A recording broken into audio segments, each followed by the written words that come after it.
നിരത്തുകളിൽ നിയമം ലംഘിച്ചുള്ള വാഹന മോഡിഫിക്കേഷനുകൾക്കെതിരെ കർശന നിലപാടുമായി സർക്കാർ.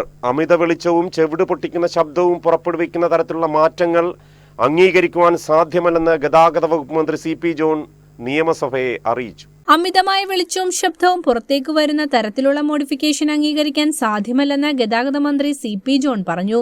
മോഡിഫിക്കേഷൻ അനുവദിക്കുന്നതിൽ കേന്ദ്രത്തിന്റെ നിയമാവലി ബാധകമാണെന്നും കളർ കോഡ്, അപകടകരമല്ലാത്ത ഫിറ്റിംഗ്, വാഹനത്തിന്റെ പുറത്തേക്ക് തുറച്ചു നിൽക്കുന്ന തരത്തിലുള്ള കാര്യങ്ങൾ പിടിപ്പിക്കുന്നതുൾപ്പെടെയുള്ള മോഡിഫിക്കേഷനെക്കുറിച്ച് വിശദമായി പരിശോധിക്കുകയാണെന്നും ഗതാഗത മന്ത്രി നിയമസഭയിൽ വ്യക്തമാക്കി. സഭയിൽ സജി ചെറിയാൻ MLA ചോദ്യത്തിന് മറുപടിയായാണ് ഇക്കാര്യം വ്യക്തമാക്കിയത്. മോഡിഫിക്കേഷനുകൾ അനുവദിക്കുന്ന കാര്യത്തിലും നേരത്തെ പറഞ്ഞതുപോലെ കേന്ദ്രത്തിൻ്റെതായിട്ടുള്ള നിയമാവലികൾ നമുക്ക് ബാധകമാണ് എങ്കിൽ പോലും അപകടകരമല്ലാത്ത മോഡിഫിക്കേഷൻ, അതിൽ പ്രത്യേകിച്ച് അമിതമായ വെളിച്ചവും ശബ്ദവും പുറത്തേക്ക് വരുന്ന തരത്തിലുള്ള മോഡിഫിക്കേഷൻ അംഗീകരിക്കാൻ സാധ്യമല്ല.